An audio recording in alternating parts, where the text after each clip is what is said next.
Moving on, شوکت خانم, جب شوکت خانم کی campaign چلی تھی تو ایک پوائنٹ آیا تھا جب فنڈنگ اسٹاپڈ کمنگ ان, تو اس وقت you designed a campaign and you guys went in to schools and تو آپ اگین آپ کی بک میں آپ نے مینشن کیا ہے کہ آپ کو بچوں سے باتیں کرنے سے بڑا ڈر لگتا تھا کہ so the first time that you are going you are very nervous. But what do you think it was? How did you get over that fear of speaking in front of children? اور why do you think کہ پاکستان کے بچوں نے اس وقت یہ شوکت خانم کا cause اتنا اون کیا تھا؟ کئی ایڈلٹس ہوتے ہیں جو بچوں سے, جب تک آپ کے اپنے بچے نہیں ہوتے آپ کو ویسے بچوں سے ڈیل کرنا کئیوں کے لیے آکورڈ ہوتا ہے. تو میرے تو اس وقت بہنوں کے بھی بچے نہیں تھے, تو میرا تو, اور سارے بچے فین تھے میرے جب میں کرکٹ کھیلتا تھا. اب وہ مجھے اتنا مشکل لگتا تھا, بچے آ جاتے تھے, میں آکورڈ فیل کرتا تھا. تو شوکت خانم کے لیے ہم پھنس گئے, پیسے اکٹھے کرنے تھے, بہت زیادہ پیسے تھے.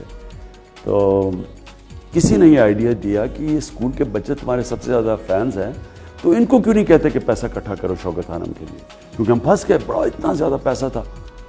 تو تب میں پھر اسکولوں میں گیا. تو مجھے یاد ہے میں پہلے اسکول میں گیا, اسمبلی کے سامنے میں کھڑا ہوا. ایک تو ویسے ہی میرے سے پبلک اسپیکنگ بڑا مشکل ہوتا تھا, لوگوں کے سامنے بولنا. دوسرا میں وہ بھی بچوں کے سامنے, میں نے بچے دیکھے وہ کوئی ہنس رہے ہیں اسمبلی میں کھڑے, تو مجھے یاد ہے میری ساری قمیض بھیگ گئی پسینے سے, اتنا میں نروس تھا. لیکن وہ بچوں کی اتنی زبردست کیمپین تھی, بچوں کو میں موٹیویٹ کرتا تھا. پھر آخر میں یوز ٹو ہو گیا, میں پشاور سے لے کے کراچی تک اسکول کور کیے, تو ان کو میں موٹیویٹ کرتا تھا کہ دیکھیں اس ملک میں کینسر ہاسپٹل نہیں ہے, اور اگر غریب آدمی کو کینسر ہو جائے وہ کیا کرے گا. تو بچے بلیک اینڈ وائٹ میں دیکھتے ہیں, ان کو یہ اتنی اپیل کی, اور بچوں کی جو انوسنس ہے, اور ایک ان کی ایک جو اللہ جو ایک انسان کی پیور فطرت تو بچے میں ہوتی ہے نا, وہ پھر بعد میں ماحول اس کو, معاشرہ اس کو غلط طرف لے جاتا ہے کئی دفعہ. تو وہ ان کو اتنی اپیل کی کہ وہ بچے ساری جگہ وہ پیسے اکٹھے کرنے پہ نکل گیا, اور وہ ایک انقلاب آ گیا پاکستان میں.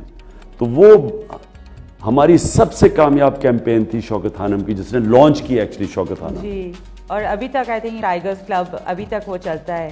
اب تو خیر وہ بوڑھے ہو گئے ہیں جو کہ میرے ٹائیگرز تھے.